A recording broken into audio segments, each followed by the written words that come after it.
चलिए अब फोकस करते हैं कमोडिटी मार्केट की तरफ। हमारे साथ केडिया कमोडिटीज़ के एमडी और रिसर्च हेड अजय केडिया जुड़ चुके हैं। Ajay ji, thank you so much इटीना स्वदेश को समय देने के लिए। शुरुआत सबसे पहले सोने चांदी से करते हैं। शानदार तेज़ी देखने को मिल रही है यहाँ पर और लगातार रिकॉर्ड लेवल्स जारी हैं यहाँ पर।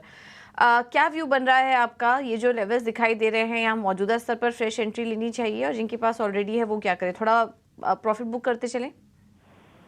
वेरी गुड मॉर्निंग पूजा जी। डेफिनेटली सोना चांदी नए हाईस पे है। 2024 में जो एनवायरनमेंट बन रहा था वो काफी पॉजिटिव बन रहा था, बट इनफैक्ट मार्च और अप्रैल के पहले 10 दिन के अंदर, 40 दिन के अंदर हमने ये कंटिन्यूशन देख रहा है, तो थोड़ा सा कंसर्न भी देता है। बिकॉज जितने फैक्टर्स है, चाहे जियोपॉलिटिकल टेंशन है, चाहे इंटरेस्ट रेट को लेकर, इन्फ्लेशन को लेकर, सभी चीज डिस्काउंट हो चुकी है। तो ट्रेंड तो अभी भी लॉन्ग टर्म पॉजिटिव है, बट थोड़ा सा कॉशियस रहिए। Time to time profit book कीजिए, हैजिंग करके चलिए। बट हाँ, आज भी टोन जो रहेगा फेड के मिनट्स है रात को, उससे पहले थोड़ा पॉजिटिव दिखाई दे रहा है, जहाँ पे सोना 71,200 के करीब ले सकते हैं। 71,500-600 तक का जंप मिलेगा, बट कॉशियस रहिए, स्ट्रिक्ट स्टॉप लॉस के साथ ट्रेड कीजिए। अगर चांदी की अगर बात करें तो चांदी भी 82,000 के ऊपर निकल चुकी है, जो हायर साइड पे हमें लगता है 82,600-700 तक का लेवल दिखा देगी।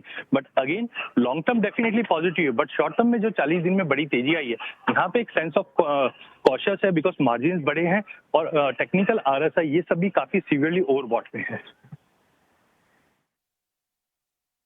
ठीक है, तो अभी भी आप खरीदारी करके चल सकते हैं सोने चांदी में, लेकिन स्टॉप लॉसेस का ध्यान रखिए। स्ट्रिक्ट स्टॉप लॉस के साथ आप एंट्री ले सकते हैं और जिनके पास ऑलरेडी है वो अपने स्टॉप लॉसेस को रिवाइज करते चलिए और थोड़ा थोड़ा मुनाफा भी बुक करते रहिए। लॉन्ग टर्म मोमेंटम अच्छा लग रहा है यहाँ पर, लेकिन थोड़ा बहुत करेक्शन आ सकता है, उसका भी आप ध्यान रखिए।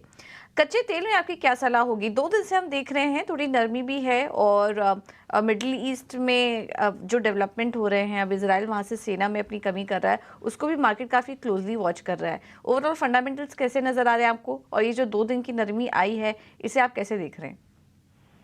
देखिए, ड्वेल मूव मार्केट में एक तरफ हम देख रहे हैं कि बार बार में हम एस्केलेशन बढ़ते हुए भी देखते हैं, कम भी होते हुए देख रहे हैं, बट वहीं इकोनॉमिकल डेटा पॉइंट भी थोड़े थोड़े इंप्रूव भी हो रहे हैं। तो एक तरफ हम देख रहे हैं कि जैसे जैसे डी एस्केलेशन होगा वार में, वहीं डिमांड में हम थोड़ा थोड़ा उसको इंप्रूवमेंट होते हुए देखेंगे, जिसकी वजह से मार्केट एक दायरे में है। तो ब्रॉडर रेंज की अगर बात करें तो 7 से 7,500 का दायरा रहेगा। 2 दिन के कंसोलिडेशन के बाद बाय ऑन ड्रॉप की रणनीति बना के ट्रेड करना चाहिए, जहाँ पे कच्चे तेल में 7150 पे लेना है। 7,080 का स्टॉप लॉस रहेगा। 7,250 तक के टारगेट हम लेके चल सकते हैं। ठीक है, तो ये है सलाह कच्चे तेल पर। फिलहाल आप यहाँ पर तेजी करके चलिए। कच्चे तेल में भी 7,250 के लक्ष्य के लिए स्टॉप लॉस होगा 7,080 का। अजय, बेस मेटल्स में आप मौके कहाँ देख रहे हैं ट्रेड के लिए?